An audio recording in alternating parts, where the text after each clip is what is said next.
Diga, hermanos, estamos en una nueva lección, la lección ya número 16. Número 2, estábamos viendo el propósito de Cristo de edificar una casa espiritual, siendo Cristo la piedra angular, y nosotros también, habiendo llegado a Cristo, llegamos a ser unas piedras vivas, y Dios nos ha escogido como una nación santa. Mencionaba para poder anunciar al mundo las obras maravillosas de Cristo.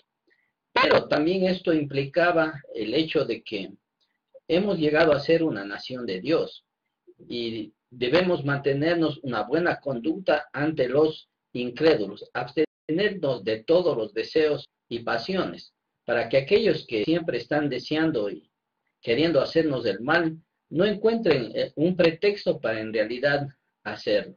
Continuando en esta línea de la ética cristiana y de la ética de los creyentes, en esta lección vamos a ver que el apóstol Pedro está mencionando otro punto importante respecto a la necesidad que tienen los creyentes de someterse a las autoridades.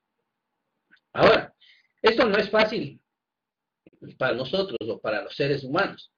Ahora generalmente que estamos en una sociedad donde se promueve mucho la libertad, se promueve mucho el individualismo, el hecho de querer someternos a autoridades nos parece un poco chocante.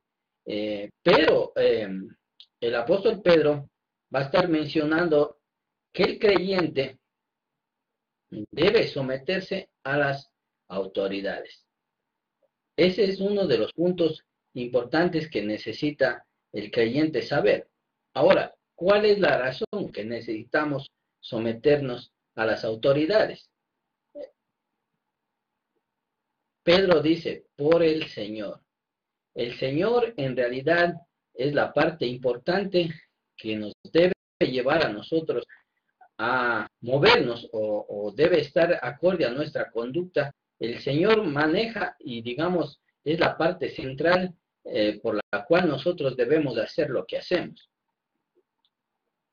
Y ya no estamos aquí nosotros para agradarnos a nosotros mismos, sino que nuestra vida gira en torno al bienestar del reino, al bienestar del edificio espiritual y a beneficio de nuestro Señor, a quien nosotros hemos prometido lealtad. Entonces, Pedro está diciendo que necesitamos someternos a las autoridades por causa del Señor. No queremos que el nombre del Señor sea blasfemado. O Pedro está diciendo que no quiere que el Señor sea blasfemado en el mundo y ante los incrédulos por nuestro comportamiento. ¿Y cómo debe entonces iniciar la vida del creyente? Sometiéndose a las autoridades. Este es un punto bastante importante. Ahora él va a empezar mencionando a la parte principal de la autoridad de aquel entonces, que era el rey. El rey era la máxima autoridad. Y pues se pensaba en aquel entonces, pues, y sobre todo ya en la tradición judía, que el rey era el ungido de Dios. Entonces ninguno podía irse contra el rey. Y ustedes saben que incluso cuando los reyes no eran obedientes, aún la sociedad estaba llamado a obedecer. Y por eso es que David en muchas ocasiones no quiso matar a Saúl, porque decía que era el ungido de Jehová y él no podía levantar la mano contra el ungido de Jehová. Entonces, los reyes eran en realidad personas llamadas por Dios. Y siendo el rey un servidor de Dios, es la obligación para Pedro de los creyentes someterse a las autoridades, principalmente al rey. Ahora va a decir no solo al rey, sino también a los gobernantes. Los reyes, pues, ejercían su autoridad sobre todo el imperio que ellos tenían en aquel entonces. Pero también ellos elegían gobernantes que estaban encargados de las ciudades que ellos habían conquistado. Pero está diciendo, no solo necesitan someterse al rey, sino también a los gobernantes, porque los gobernantes son enviados por el rey. Ahora, si nosotros hablamos ya de nuestro tiempo, nosotros no tenemos reyes, pero aún así nosotros tenemos presidentes o los que gobiernan nuestros países. ¿Cuál debe ser nuestra actitud como cristianos? ¿Debemos someternos a ellos? Según Pedro, sí, por causa del Señor. No creo que estemos llamados como cristianos a ser rebeldes, a crear guerrillas o derrocar gobiernos, porque nosotros debemos mantener el deseo o la voluntad de Dios en nuestras vidas. Y Dios en realidad quiere que el creyente siempre tenga un buen testimonio, para que el nombre de Cristo, para que el nombre de Dios no sea blasfemado. Entonces, como cristianos estamos obligados a someternos a las autoridades. Ahora, a veces hay divergencias en esto. Bueno, ¿hasta cuánto tenemos que someternos a Dios? Perdón, someternos a las autoridades. Pedro no está especificando aquí. Sin embargo, nosotros sabemos que siempre que los gobernantes pues estén de acuerdo a la voluntad de Dios, si ellos quieren hacer que nosotros renunciemos de nuestras creencias o renunciemos a Cristo como el centro de nuestra vida, entonces sería la única razón por la cual nosotros no estaríamos obligados a someternos a las autoridades. Pero generalmente Pedro quiere que los creyentes se sometan a las autoridades. Vamos más adelante que no solo a las autoridades buenas. Pedro enseña que son ministros de Dios, en realidad. Esa es la voluntad de Dios, por la cual Él ha puesto gobiernos en las naciones y gobiernos en los pueblos. ¿Por qué? Porque son enviados de Dios. Dice, la intención de Dios era que estos gobernantes puedan establecer justicia y de alguna manera los malhechores sean castigados. Entonces, uno del enfoque del propósito de Dios para los gobernantes es castigar a los que hacen mal. Pero también, que es un punto importante, los reyes y los gobernantes están para hacer el bien y recompensar a los que se portan bien o a los que hacen el bien. Entonces, tiene dos enfoques, el propósito por el cual Dios ha escogido gobernantes, para castigar el mal y para recompensar el bien. En este sentido, toda autoridad, todo gobierno es puesto por Dios y debemos respetar esas autoridades que han sido investidas por Dios. Ahora, la voluntad de Dios es que nosotros, haciendo el bien, hagamos callar la ignorancia de los insensatos. Nuestro comportamiento va a obstaculizar la crítica que tienen los incrédulos de nuestra vida. Veamos en una clase anterior que los incrédulos estaban siempre queriendo buscar ocasión para hablar mal del cristianismo o hablar mal de nuestras vidas. Y si nosotros no nos sometemos a las autoridades, en este caso a los gobernadores y al rey, los incrédulos y los insensatos van a tomar esa ocasión para criticar al cristianismo, para blasfemar el nombre de Cristo. Y nosotros no estamos aquí o no estamos para hacer que el nombre de Cristo sea vituperado, más bien para que el nombre de Cristo sea glorificado. Y esto solo es posible si nosotros estamos dispuestos a someternos a las autoridades. Es un punto importante. También va a mencionar el apóstol Pedro de que esa es también una de las razones por la cual Dios nos ha liberado a nosotros.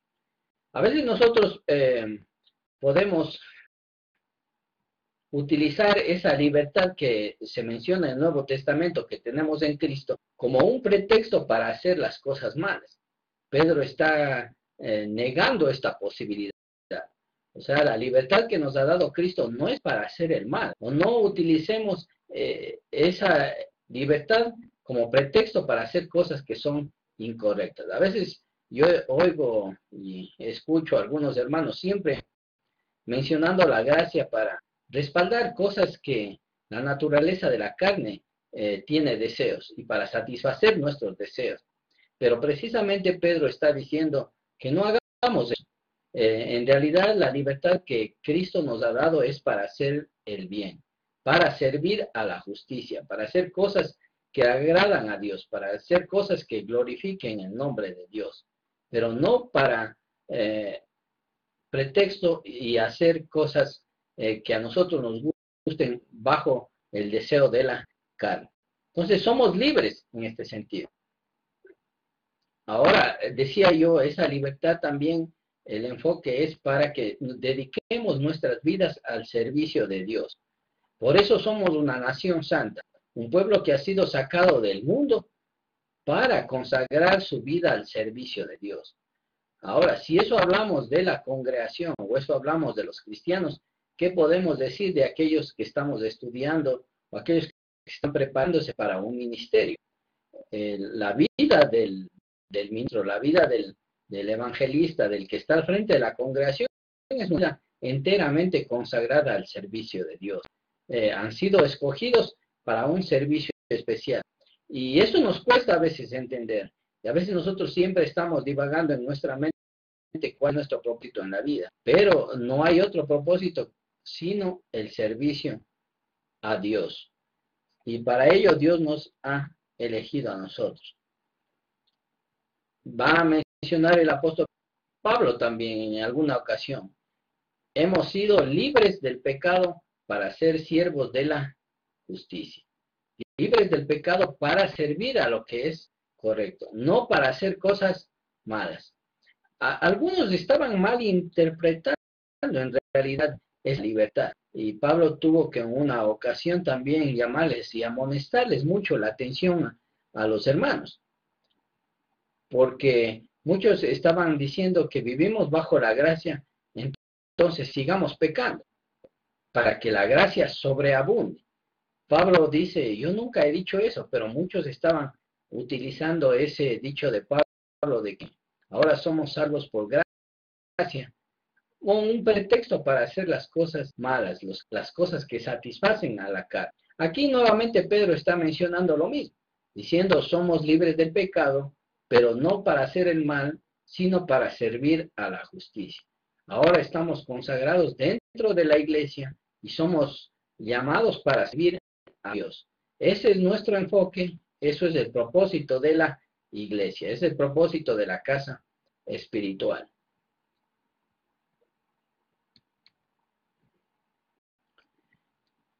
Siendo que somos llamados a respetar a las autoridades, también nuestro deber no es solo con las autoridades, también nuestra deber y obligación es tener respeto a todos, en realidad. Hablando ya del contexto en el que vivimos, no de los cristianos, estamos hablando de los de afuera, necesitamos mostrar buen testimonio. Uno de los requisitos de los ancianos precisamente era también guardar buen testimonio a los de afuera. Entonces la vida cristiana no es una vida exclusiva solo dentro de lo que es la iglesia o dentro de lo que es el reino de Dios. También tiene que ver con los de afuera, pero para con los de afuera nuestro comportamiento debe ser prudente, nuestro comportamiento debe ser sabio. Y aquí Pedro está diciendo que debemos respetar a todas las personas. No podemos menospreciar por el hecho de que nosotros somos cristianos a las demás personas que aún no han creído a Dios. Esas personas se deben respeto por causa de Cristo y por causa de nuestro testimonio. Y para que nosotros no lleguemos a ser una piedra de tropiezo a los que no creen todavía en Cristo. Pero también, a su vez, tenemos obligaciones con nuestros hermanos. Debemos amar a nuestros hermanos. Ya aquí estamos hablando dentro del reino de Dios, dentro de la iglesia. ¿Cuál es nuestra obligación, nuestro deber? Amar a los hermanos. Aquí la palabra amor en realidad tiene muchas implicaciones profundas. Eh, no es un amor solo de labios, sino un amor de hechos. Y que tenemos que trabajar en la iglesia y en nuestra vida mismo para llegar a ese nivel en el cual se demanda en las Escrituras y en el Nuevo Testamento de amar a nuestros hermanos. Para ello dice que Cristo nos ha dejado un ejemplo. ¿Cuál es el ejemplo del amor que Cristo nos ha dejado a nosotros? Bueno, Él estuvo dispuesto a morir por nosotros. Así también ustedes dicen, deben estar dispuestos, en otra parte de las Escrituras, a morir por sus hermanos. Veamos entonces qué nivel se espera del creyente. Es importante que nosotros mantengamos una buena relación con la membresía o con los hermanos dentro del reino de Dios. También otro punto importante es que siempre vivamos bajo el temor de Dios, que siempre tengamos respeto y reverencia a Dios.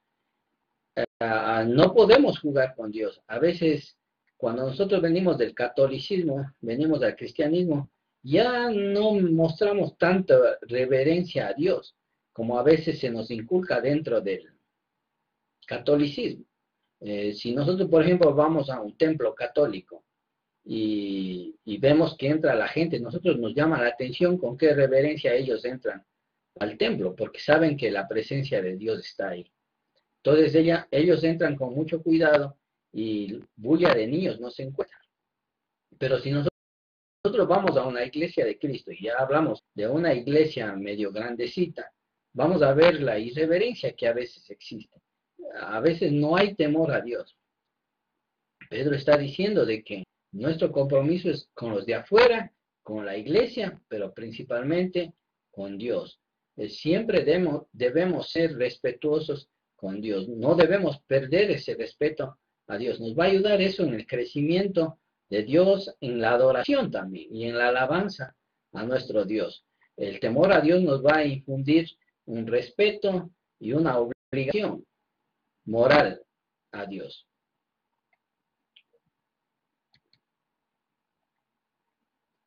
Luego de hablar Pedro de los gobernantes, ahora va a hablar de los amos. Tenemos que entender que en el texto del primer siglo había esclavitud.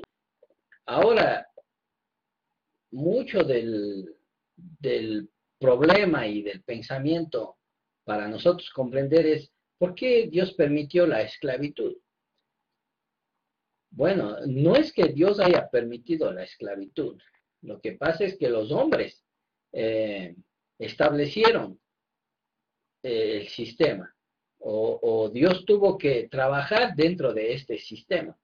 Aún desde el Antiguo Testamento ya había esclavitud y Dios tuvo que a veces establecer leyes para que no hubiese abuso de parte de los amos sobre los esclavos o para que haya una buena relación entre amos y esclavos. Muchas veces Dios puso ciertas leyes en el Antiguo Testamento. No es que Dios estuviese de acuerdo con la esclavitud, pero era una realidad presente, una realidad que se daba en aquel entonces. Y Dios trabajaba aún a través de esas realidades, suavizando precisamente este punto. Y Él va a decir cuál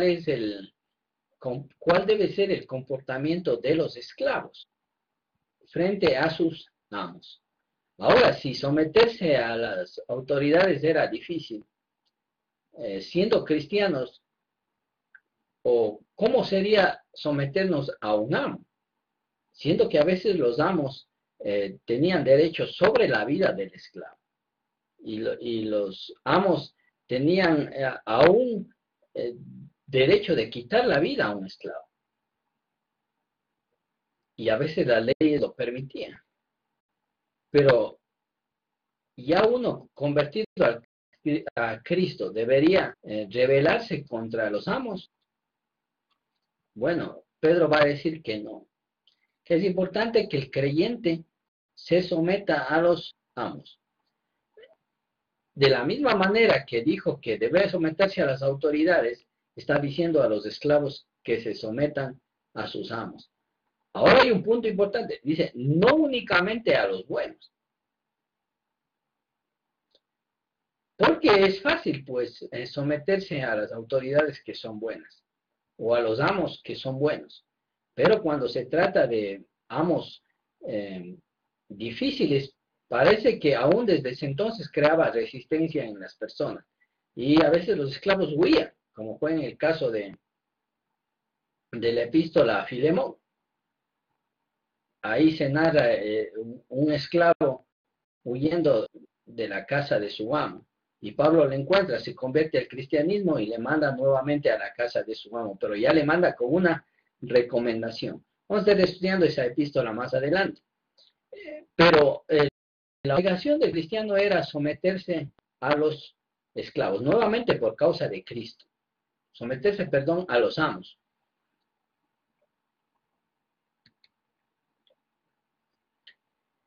Dice, tenían que someterse no solo a los buenos, sino aún a los difíciles de soportar. Esto indicaba de que posiblemente en aquel entonces había muchos amos que abusaban de su poder y que trataban mal a los esclavos y posiblemente castigaban a los esclavos. Y sin embargo, lo que Pedro va diciendo del cristianismo nos parece un poco chocante para nosotros. ¿Cómo puede un esclavo en esas circunstancias sometido a amo? Bueno, esa es la norma, esa es la ley y ese es el principio de Dios, para que nosotros podamos vivir siempre de acuerdo a su voluntad y para que el nombre de Dios no sea blasfemado. Entonces vemos que en realidad el ser cristiano es una gran responsabilidad y que nuestra manera de vivir debe ser para honrar a Dios, de acuerdo a lo que Él quiere. Precisamente dice, por nuestra responsabilidad al Señor necesitamos someter a los amos. Y yo no sé qué hubiese pasado o qué pasaría si nosotros hubiésemos vivido en aquel entonces, ya que nosotros somos una sociedad más libre, pero y estamos generalmente siempre buscando el bienestar de nosotros. Tal vez hubiésemos hecho una revolución, pero no es lo que está recomendando Pedro. Lo que Pedro está recomendando es lo mejor para el reino de Dios. Y es necesario que el creyente se someta a sus amos, si es un esclavo. Va entonces a hablar sobre un punto sensible aquí. Pero si yo tengo que someterme a un amo difícil, ¿qué va a producir eso en mi vida? Sufrimiento. Y Pedro va a recomendar que si es necesario, suframos. Parece un poco difícil de entender esto, pero es en la última parte que Pedro va a estar mencionando que el sufrimiento es una opción para nosotros como cristianos antes que se hable mal del camino de Dios. Ahora dice, no hay mérito en sufrir por el mal. Si yo voy a una casa de un hermano y me robo un televisor o me robo una refrigeradora, de hecho me van a tomar preso. Y yo voy a decir, bueno, estoy sufriendo y eso glorifica a Dios.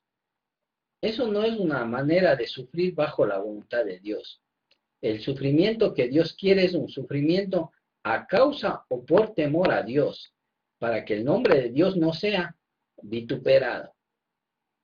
Pero si yo haciendo cosas malas sufro, dice esto, no hay ningún mérito en esta actitud.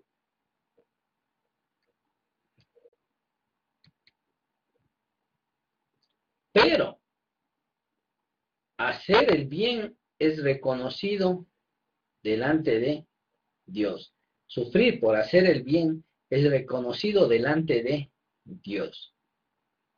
O sea, si por causa de nuestro Dios nosotros tenemos que sufrir, esto en realidad va a ser agradable delante de la presencia de Dios. Y va a ser bueno delante de la presencia de Dios.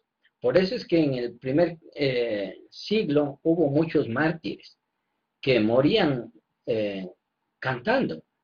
que morían glorificando a Dios, porque ellos sabían de que esto era en realidad una vida de recompensa delante de Dios. Entonces, si por hacer el bien tenemos que sufrir, debemos entender de que eso es en realidad lo que agrada a Dios.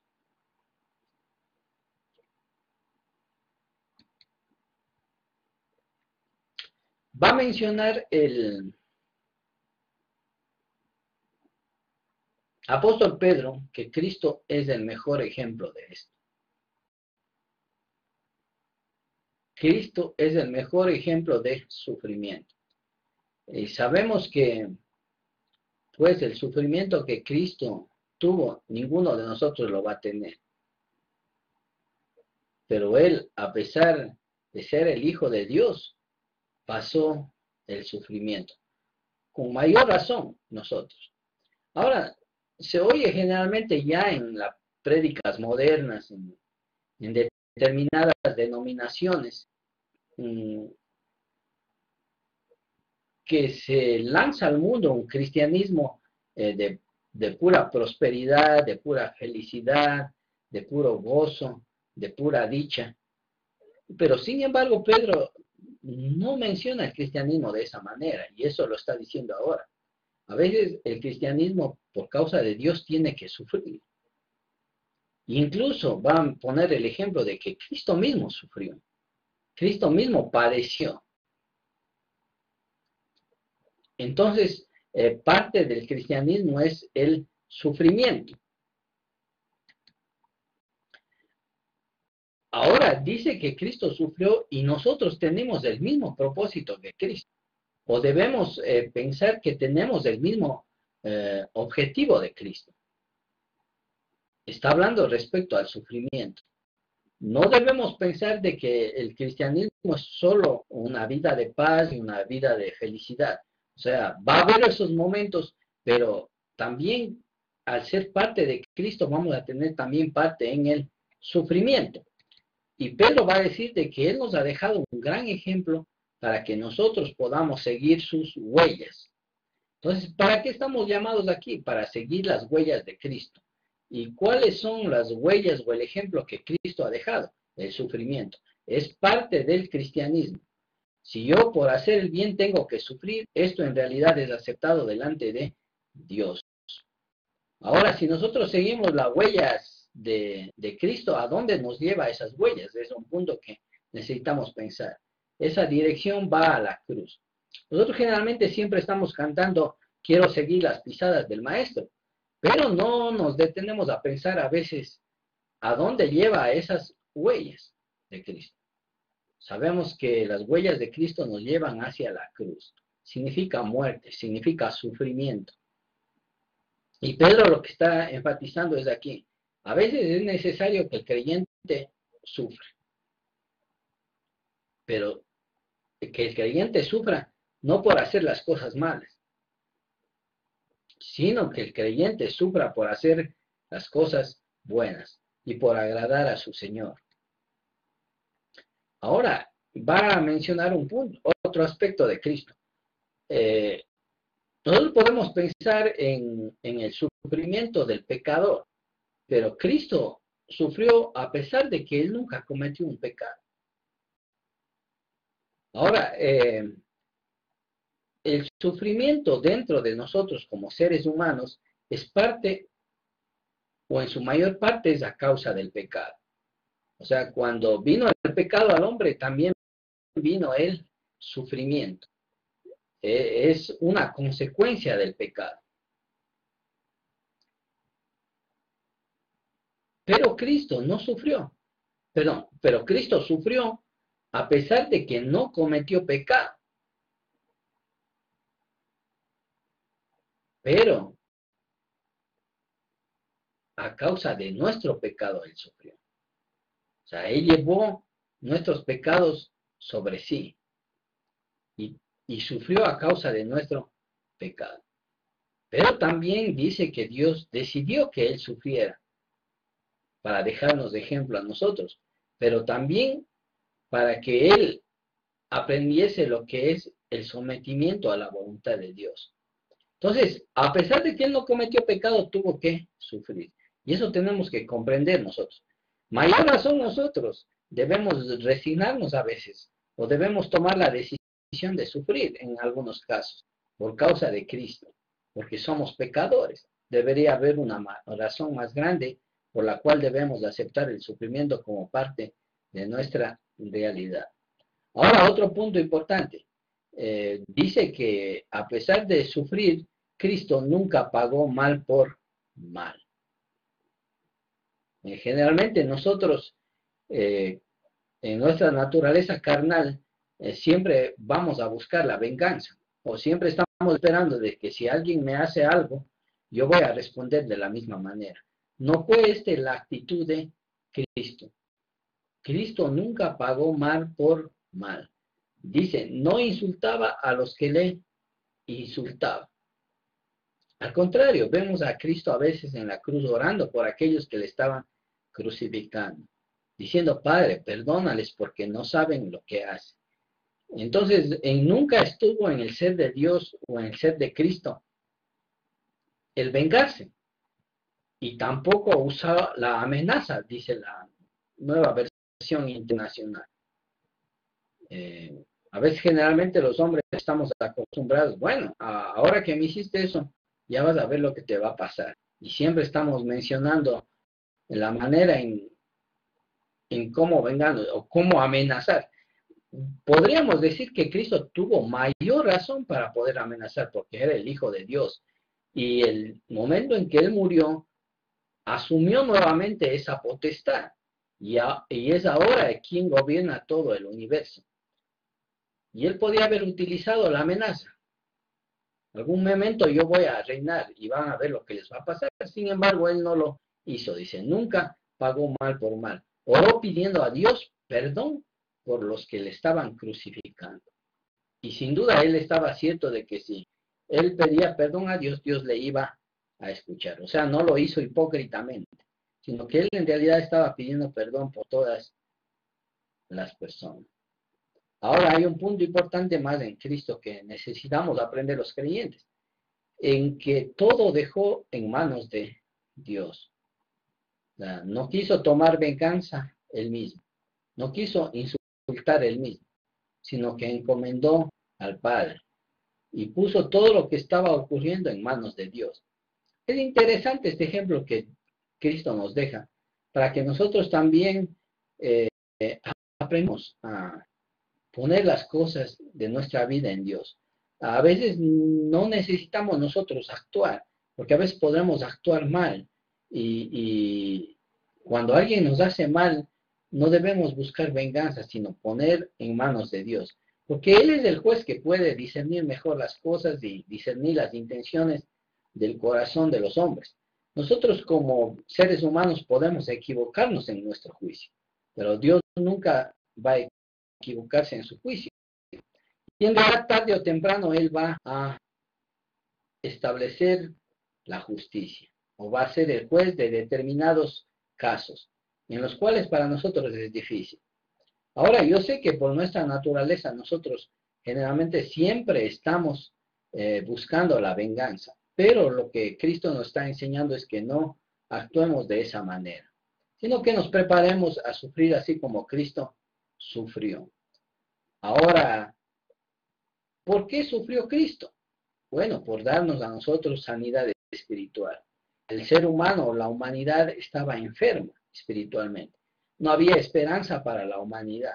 No podía de alguna manera la humanidad ser sana, ni aun por la ley de Moisés. Pero Cristo estuvo dispuesto a morir para sanarnos de eso. Y Isaías dice que por su herida nosotros fuimos sanados. A causa del derramamiento de la sangre de Cristo, ahora nosotros podemos obtener el perdón de pecados. Y la enfermedad más grave, como vimos en Santiago, la física, a veces es la enfermedad espiritual.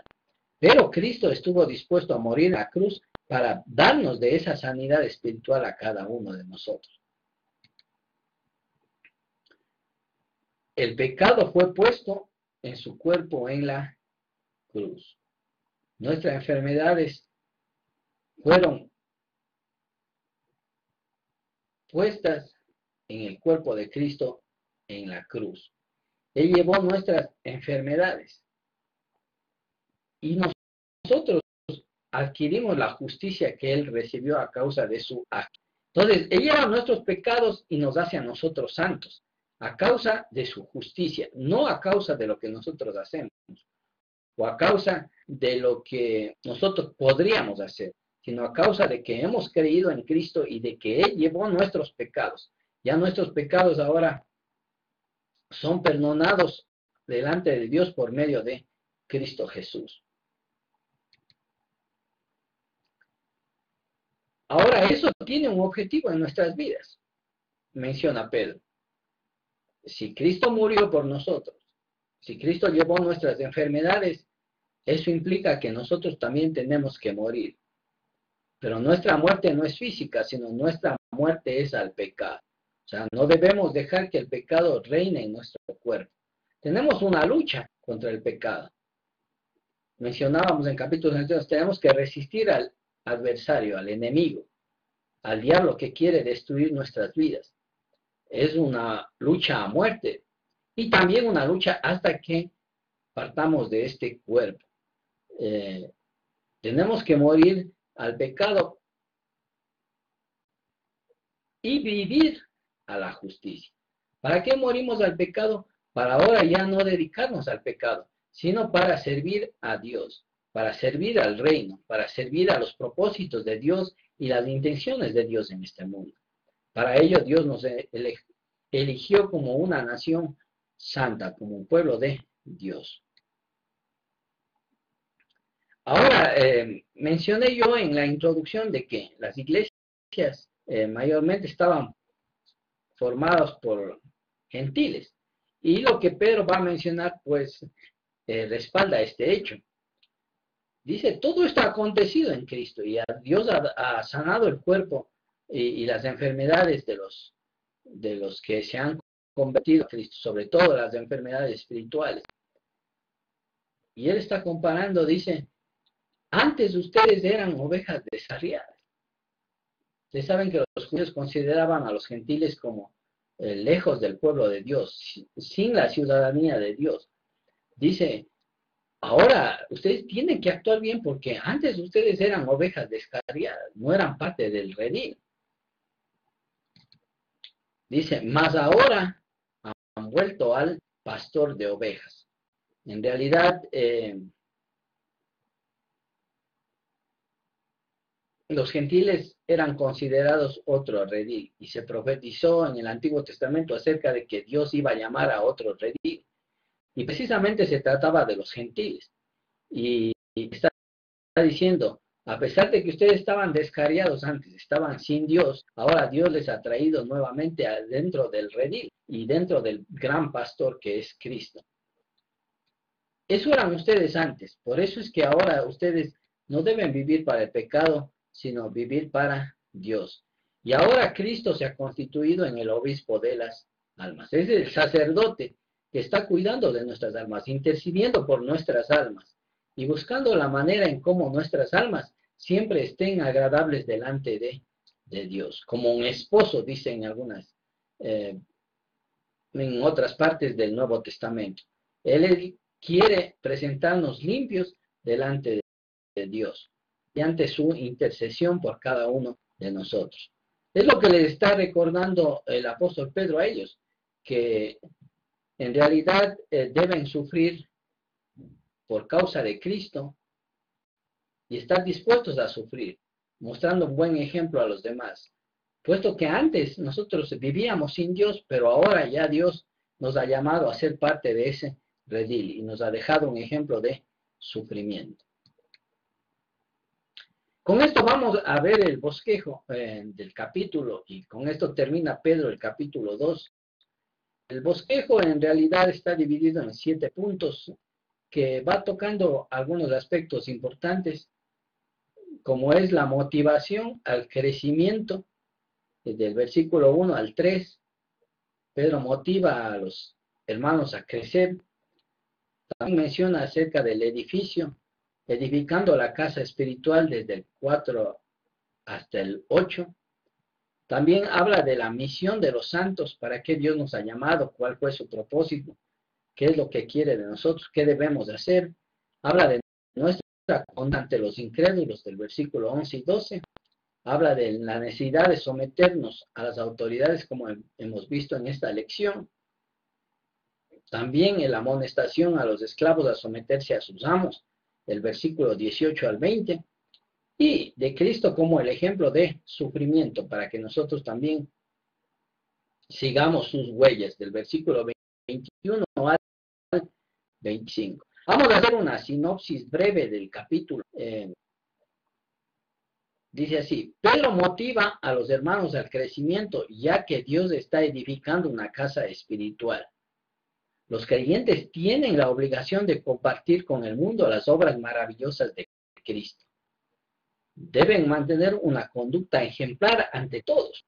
Sobre todo deben respetar a las autoridades y someterse a sus superiores. No importa si sufrimos haciendo el bien. Cristo es el mejor ejemplo. Vamos a ver el cuestionario. Tenemos varias preguntas para que ustedes puedan desarrollar y prepararse para el examen. ¿De qué manera aseguramos la salvación según Pedro? ¿De qué manera aseguramos la salvación según Pedro? 2. ¿Por qué Cristo es la piedra angular?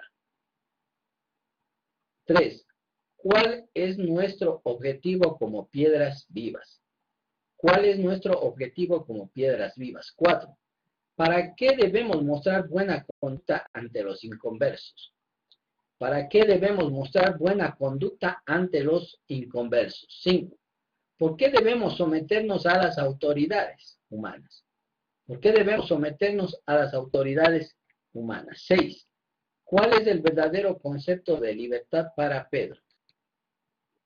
7. ¿Cómo debemos tomar el sentido del sufrimiento? ¿Cómo debemos tomar el sentido del sufrimiento? 8. ¿Qué ejemplo nos dejó Cristo respecto a las injusticias? ¿Qué ejemplo nos dejó Cristo respecto a las injusticias? Con este cuestionario damos por terminado el segundo capítulo de Pedro y la próxima lección estaremos entrando en el capítulo 3. Que Dios les bendiga y les guarde.